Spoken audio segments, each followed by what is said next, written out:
Jonas Vance didn't believe in good deeds. Good deeds got people killed. He'd seen it too many times, watched too many idealists try to do the right thing, only to end up as carbon dust drifting through the void.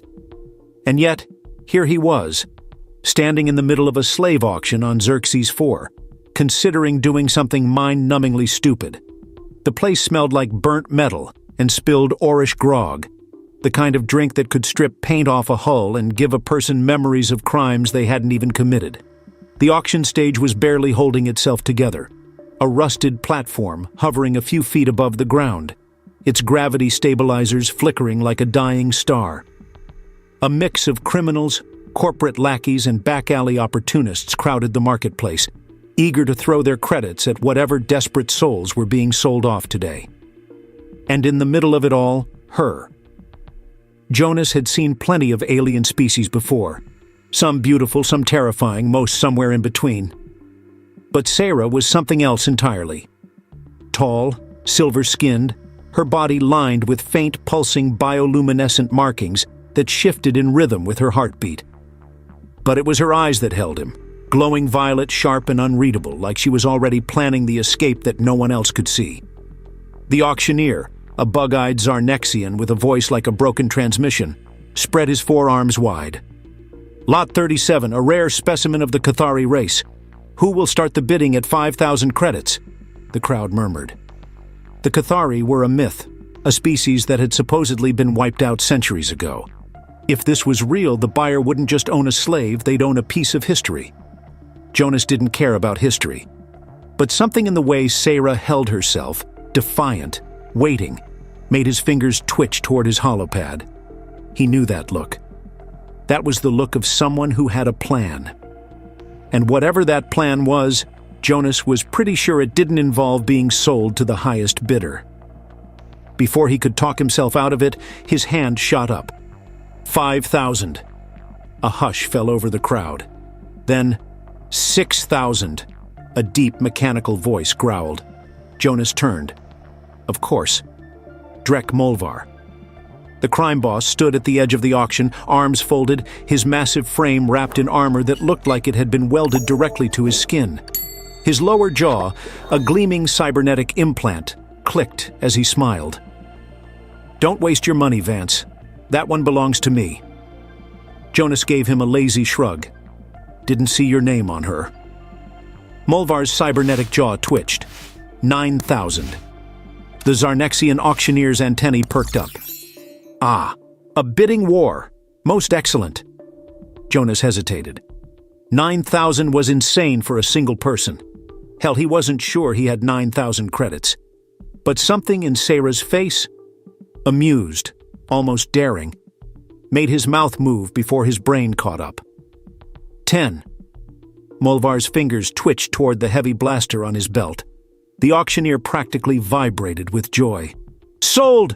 To the gentleman with the suicidal tendencies!" Jonas barely had time to process what he'd done before two heavily armed guards shoved Sarah off the platform and into his custody. She landed lightly, stretching as if she'd just stepped out of a casual nap instead of an auction for her freedom. Then she looked at him, tilting her head. Jonas shifted uncomfortably. "What?" "You look like someone who just bought a particularly aggressive pet and is now questioning all of his life choices," she said. Jonas exhaled sharply. "That's not inaccurate." Sarah smirked. "I hope you have a fast ship." A low, very angry growl rumbled behind them.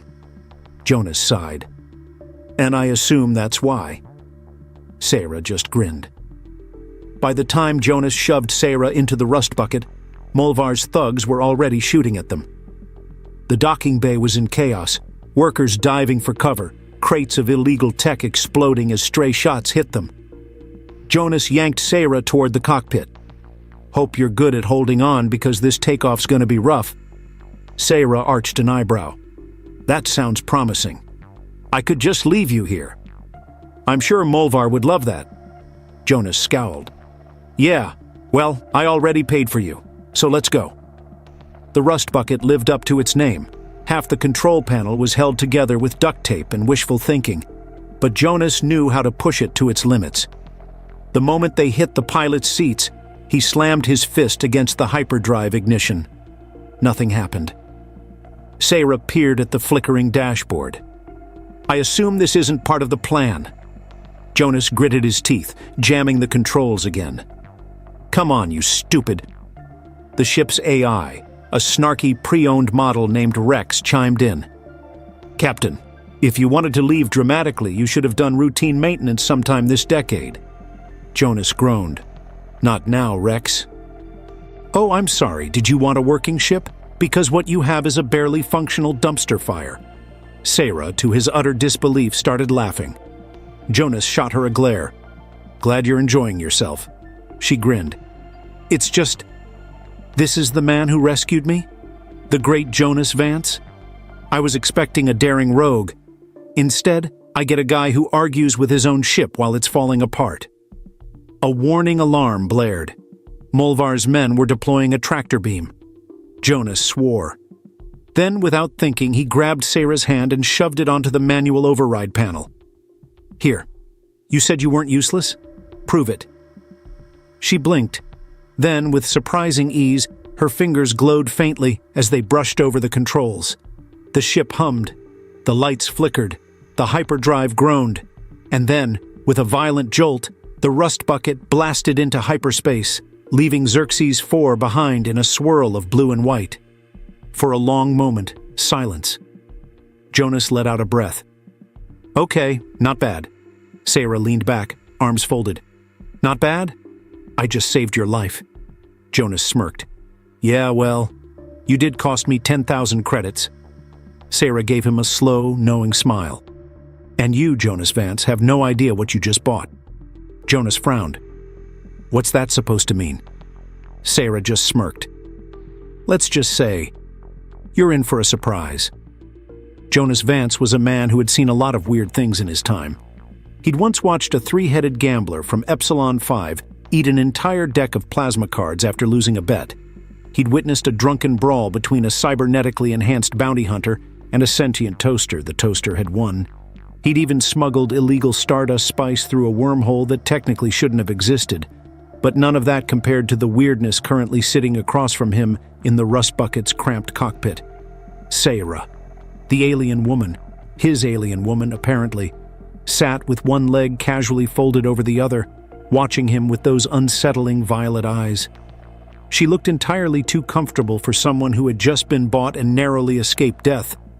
Jonas leaned back in the pilot's seat, rubbing his temples. "All right, so let's get something straight. Who the hell are you? What exactly did I just spend 10,000 credits on? And why do I feel like I just stole something that the universe really, really wants back?"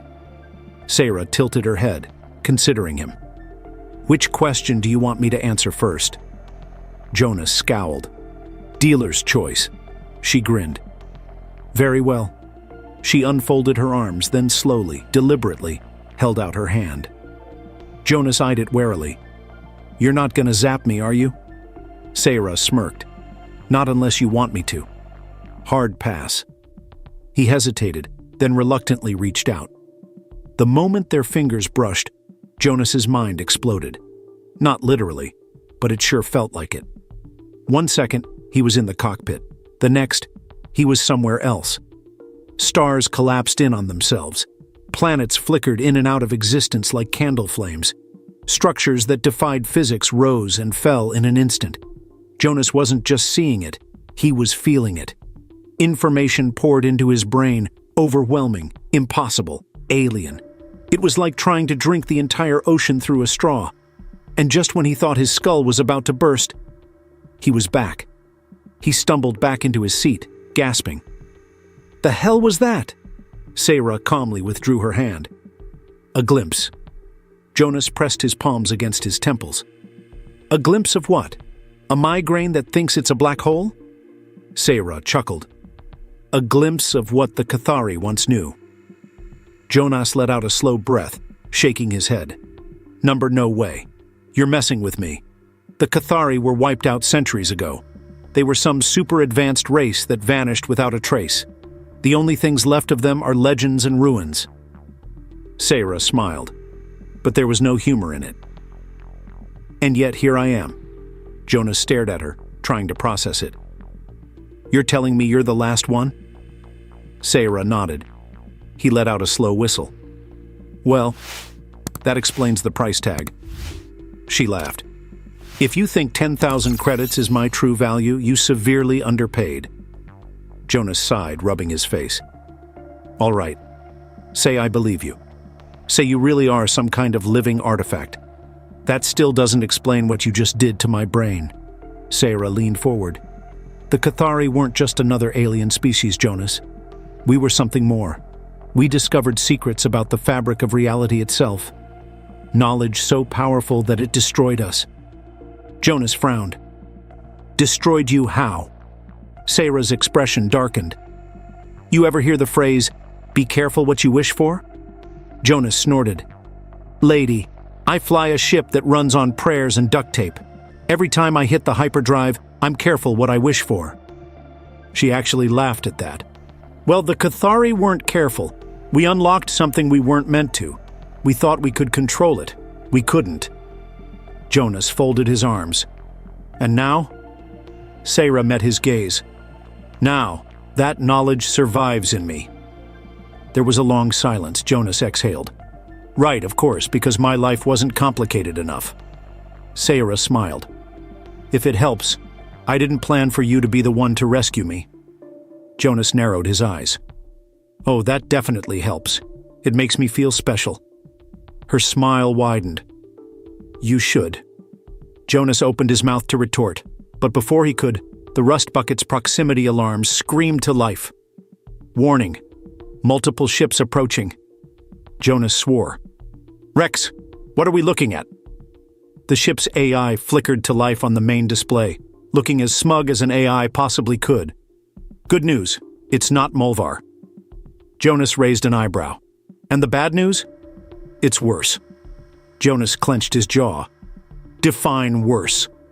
Rex's voice took on a dry, almost amused tone. Union Dreadnought. They're hailing us. Shall I tell them you're busy having an existential crisis? Jonas groaned. Number opened the channel. The screen flickered, and an impossibly well-groomed man in a pristine navy blue uniform appeared. His expression was blank, his posture rigidly perfect. Captain Elias Thorne. Jonas had dealt with him before. It had never ended well. Jonas Vance, Thorne said, his voice perfectly clipped. You are harboring a fugitive. Surrender her now, and we'll consider letting you live. Jonas forced a grin. Thorne, looking sharp as ever. That starch budget must be astronomical. Thorne didn't react. You have 30 seconds to comply. Jonas muted the channel and turned to Sarah. Any chance that magic brain trick of yours can get us out of this? Sarah smirked. I thought you said it wasn't magic. Fine, science, whatever. Can it keep me from getting blown up? Sarah glanced at the controls. Maybe. Jonas squinted. Not the answer I was hoping for. She stretched her fingers, her markings glowing faintly. You're going to have to trust me, Jonas groaned. I hate trusting people. Sarah grinned. Then consider this character growth. The ship shuddered as the dreadnought locked onto them with a tractor beam. Jonas threw his hands up. All right, fine. Do your weird space voodoo thing. Sarah placed her hands on the console. The entire ship pulsed. Jonas felt it in his bones, something shifting, something impossible. And then, they disappeared. Not into hyperspace, not onto another planet. They simply ceased to exist. For a moment there was nothing. And then, they reappeared somewhere else, light years away. Jonas gasped for breath, gripping the armrest. That was horrifying. Sarah just smiled. And that was just the beginning. Jonas Vance was too tired for this level of reality-breaking nonsense. 1 minute, he was about to get yanked into the Union Dreadnought's tractor beam. The next, Sarah had touched his ship. The rust bucket had ceased to exist for a terrifying moment. And now they were light years away, floating in a quiet, empty sector of space. Jonas sucked in a breath, hands still white-knuckled on the controls. The ship was in one piece. He was in one piece. Reality was presumably still intact. All good things. He turned slowly toward Sarah. She looked perfectly relaxed, arms folded, glowing markings pulsing softly as she studied him. Jonas exhaled. What the hell was that? Sarah gave him a charmingly unhelpful smile. A shortcut. Jonas threw up his hands. A shortcut? That was... Okay, I don't even know what that was, but I'm pretty sure it violated at least 6 laws of physics and a couple of basic survival instincts. Sarah tilted her head. You're alive, aren't you? Jonas dragged a hand down his face. I think so. I might be a ghost. Honestly, I haven't ruled it out yet. Rex, the ship's AI, chimed in unhelpfully. If you are a ghost, Captain, I'd like to formally request a new operator. One who doesn't argue with their own poor life choices. Jonas groaned. Rex, not now. Oh, I'm sorry. Would you prefer I schedule a better time for you to be kidnapped by intergalactic government agents? Jonas ignored him and pointed at Sarah. You. Explain. Now.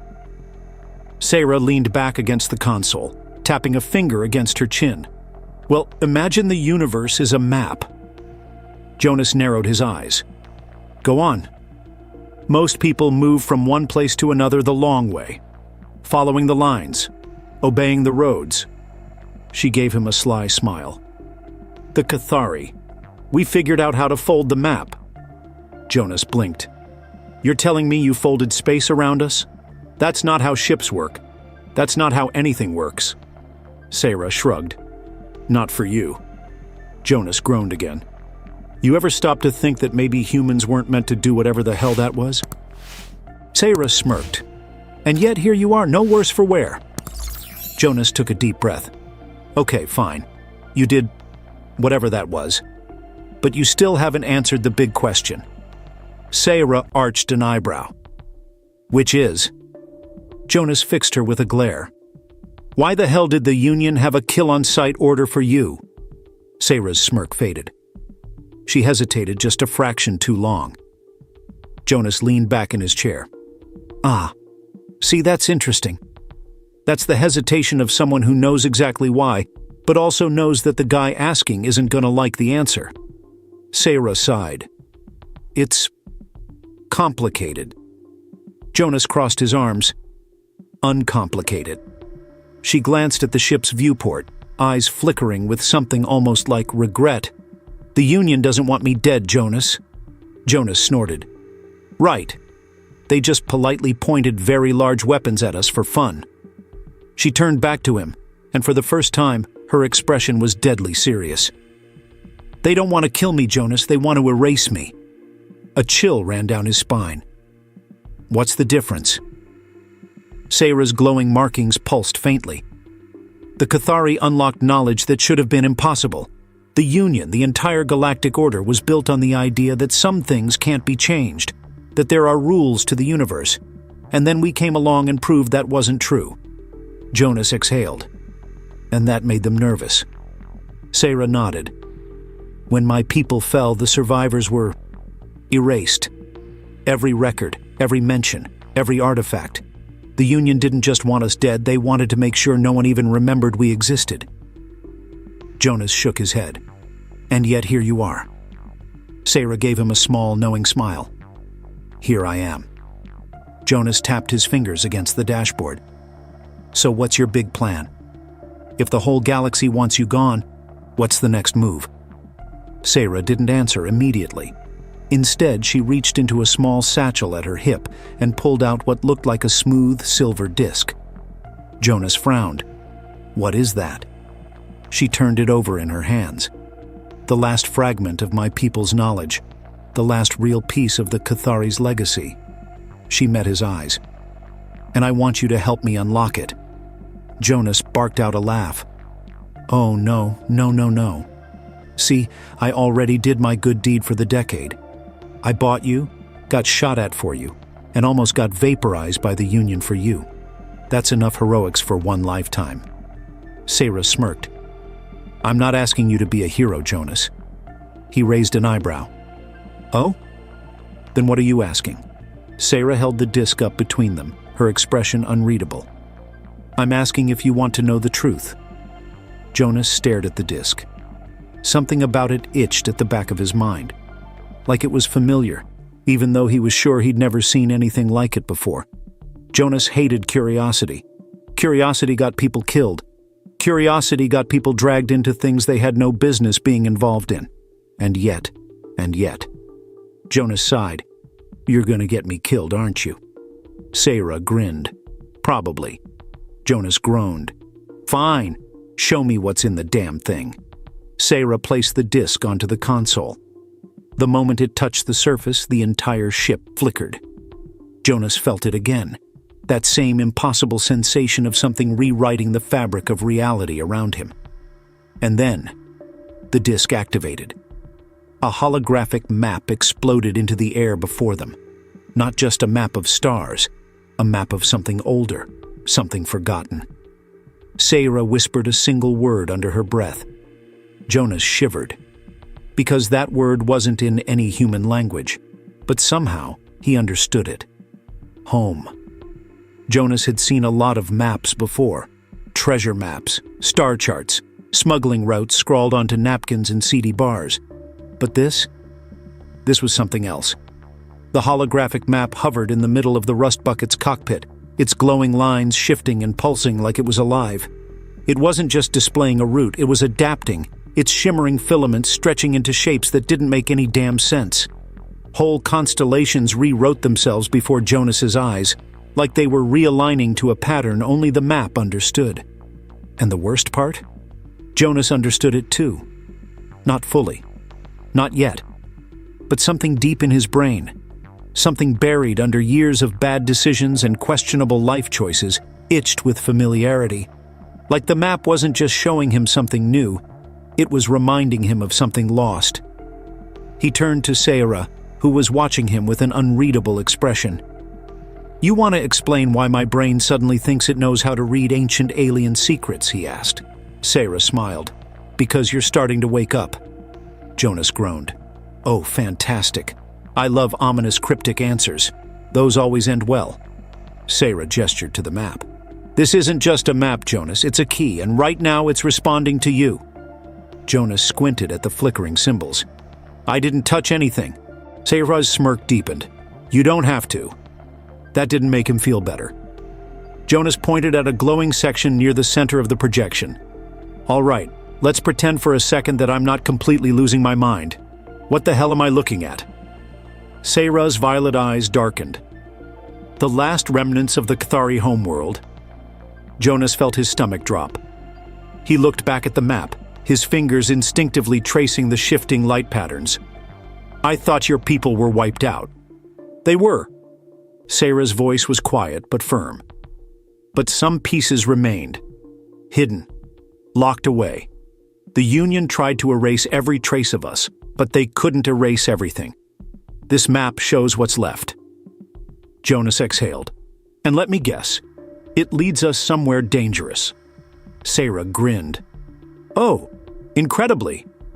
Jonas groaned, rubbing his temples. "Of course it does." Before he could argue further, Rex's voice crackled over the ship's comms. "Captain, if you're done having your existential crisis, we have a problem." Jonas frowned. "Define problem." "Problem. Noun. A situation that is bad and getting worse. Example. The very large ship currently on an intercept course with us." Jonas shot Sarah a look. "I thought you said your shortcut threw them off." Sarah shrugged. "It did. For a while." Jonas turned to the ship's control panel. The sensor display pulsed red, an unidentified vessel closing in fast. Then the comms channel crackled open and a deep guttural voice came through. "Vance, you have something that belongs to me." Jonas felt actual pain at the sound of that voice. He let out a slow, pained sigh. "Oh, great." Sarah raised an eyebrow. "Friend of yours?" Jonas pinched the bridge of his nose. "Something like that." Sarah smirked. "You have a lot of enemies, don't you?" Jonas gave her a flat look. "Look, some people collect stamps. I collect powerful people who want me dead. We all need hobbies."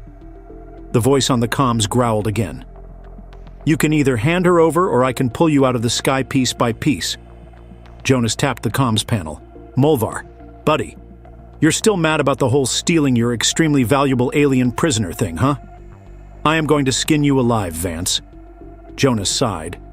Wow. No small talk? No catching up? Feels a little impersonal. Sarah crossed her arms. He sounds charming. Oh, you have no idea. The rust bucket shook violently as an explosion rippled through the shields. Jonas swore. Okay, all right, time to go. He slammed the controls, the ship jerking violently as it pitched into an evasive maneuver.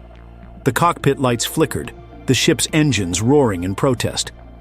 Rex's voice was far too calm. Captain, I'd like to remind you that we are currently flying what is essentially a flying scrap heap. Jonas gritted his teeth. I'm aware, Rex. Another impact. The ship lurched sideways. Sarah turned to Jonas. We're not going to outrun them. Jonas clenched his jaw. Thanks for the vote of confidence. I'm just stating a fact. Well, I prefer my facts to come with solutions. Sarah's markings pulsed again. Then let me help. Jonas eyed her warily. Are you about to do the space folding thing again? No. Sarah placed her hands on the ship's console. Something new. The rust bucket's entire interior pulsed with light. The dashboard controls flickered, but instead of failing, they shifted. The entire system rewriting itself in real time. Jonas's eyes widened. Oh, that's new.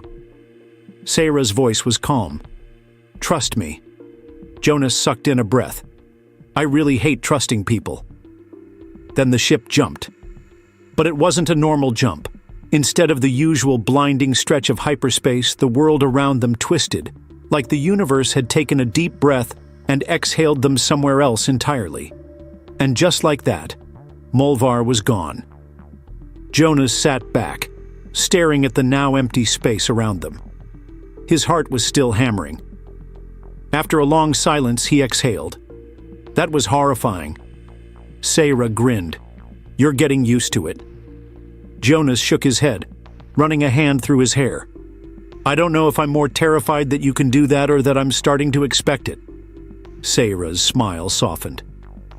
You're adapting, Jonas. Jonas sighed. Yeah, that's what I'm afraid of. He looked back at the holographic map, still pulsing in the air before them. Jonas tapped the edge of the projection. All right, fine. We go where this thing leads us. He turned to Sarah, leveling a finger at her. But if it leads us straight into another death trap, I reserve the right to complain about it the entire way. Sarah chuckled. Deal. And with that, the rust bucket turned toward the unknown. Jonas Vance had never been a man with a grand purpose. His life had mostly been a series of bad choices strung together by luck, caffeine, and the occasional narrow escape from bounty hunters. He wasn't the type to get involved in history-defining events or unravel intergalactic conspiracies. And yet here he was, sitting in the cockpit of the rust bucket, staring at a holographic map of a lost civilization, next to an alien woman who could literally fold space. Yep. This was officially the strangest week of his life. Sarah sat beside him, her glowing markings pulsing softly as she studied the map. They had been following the ancient coordinates for hours, and now, at last, they were here. A planet, floating alone in the void. Not marked on any known star charts, not claimed by any government. Jonas squinted at it. So this is it, huh? The last piece of Cathari history? Sarah nodded. It was hidden for a reason. Jonas sighed, already feeling the weight of another terrible decision pressing down on him. And yet here we are, about to poke it with a stick. Sarah smirked. You're learning. The rust bucket dipped into the atmosphere, sensors scanning as they descended. The planet below was odd. It didn't look dead exactly, but it didn't look alive either. Vast stretches of metallic terrain gleamed in the weak sunlight, like the entire surface had once been a single massive machine. Jonas set the ship down on a flat, empty expanse. The landing gear hissed, stabilizing against the strange metallic ground. Jonas unbuckled his harness and turned to Sarah. "All right, let's get this over with." Sarah arched an eyebrow. "You sound thrilled," Jonas gestured dramatically. "Oh, I am beyond thrilled. There is nothing I love more than walking into ancient ruins full of forgotten horrors." Sarah chuckled. "Well, the good news is—" The ship rumbled beneath them. Jonas tensed. "Please tell me that was just the ship settling." Rex's voice crackled to life. "Captain, I would love to lie to you, but unfortunately the ground is moving." Jonas groaned. "Of course it is." Outside, the landscape shifted. Massive metallic plates rearranging like a puzzle being solved in real time. And at the center of it all, something rose from the ground. A towering monolith covered in glowing symbols. Sarah exhaled softly. "It's still active." Jonas shot her a look. "Define active." "Because I'd really like it to mean harmless and non-life-threatening." Sarah stepped forward, ignoring him. As she approached, the monolith hummed, its glow intensifying. Jonas sighed. "Oh yeah, sure, let's just walk right up to the spooky ancient technology. What could go wrong?" But then, Sarah touched it, and the world changed. Jonas didn't pass out this time, but he felt it. Something unfolding inside him, like a forgotten part of his mind was being rewritten. The monolith projected images into the air, symbols swirling into meaning. A warning. The Cathari had discovered something too powerful, technology that could reshape reality itself, and it had destroyed them. Not through war, not through greed, through understanding. They had seen too much, known too much, and so, to prevent their knowledge from spreading, they had erased themselves. Not just their cities, not just their people, their entire existence. Jonas felt a chill crawl down his spine. They didn't just vanish, did they? Sarah shook her head. They made themselves impossible. Jonas rubbed his temples. Great, that's normal. Super normal. The monolith pulsed one last time, then dimmed, its message delivered. Sarah turned to him. "This is what I wanted to find, Jonas. The truth. The last piece of my people's legacy." Jonas exhaled. "So what now? Do you activate some big ancient switch?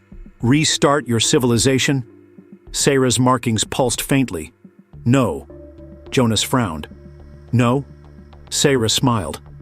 "This isn't about restoring the past, it's about deciding the future." She took a step closer to him. "And I'm offering you a choice." Jonas felt a sinking feeling in his gut. "I hate choices." Sarah chuckled. "I know." She gestured to the monolith. "You saw what it did, Jonas, you felt it. The Cathari weren't just an advanced species. They became something else. And the knowledge is still here, waiting." Jonas crossed his arms. "And let me guess, you can access it." Sarah nodded. "I can." Jonas shook his head. "And now you want to share it with me?" Another nod. Jonas ran a hand through his hair. "I gotta say, Sarah, this really sounds like one of those too much power for one person kind of situations." Sarah smiled. "That's why I'm not forcing it on you, I'm offering." Jonas was quiet for a long moment. He looked at the monolith, the glowing remnants of a lost civilization, the knowledge that had reshaped the universe once before, and then he looked at Sarah, this strange, impossible woman who had turned his entire life upside down in less than a week. Jonas let out a slow, exhausted breath. "Okay," he said. "Say I take this insane offer, what happens?" Sarah's eyes gleamed. "You become something more." Jonas groaned. "Yeah, see, I really liked being a simple smuggler with manageable life problems." Sarah smirked. "Then why did you rescue me?" Jonas opened his mouth, then shut it. Because she was right. He hadn't needed to save her. He could have walked away. He should have walked away. But he hadn't. And now? Now, he had to decide what to do with that choice. Jonas exhaled. "All right, fine. Let's see what this knowledge is about." Sarah grinned. "You won't regret it." Jonas pinched the bridge of his nose. "I absolutely will." She reached for his hand. He took it. And as the monolith lit up one last time, Jonas Vance felt his reality shift forever. Epilogue. The beginning of something new. Later, much later, Jonas stood at the rust bucket's controls, staring at the stars. He wasn't the same man who had bought an alien woman at a slave auction. He was something else now. Something new. Sarah leaned beside him, watching him with a knowing smile.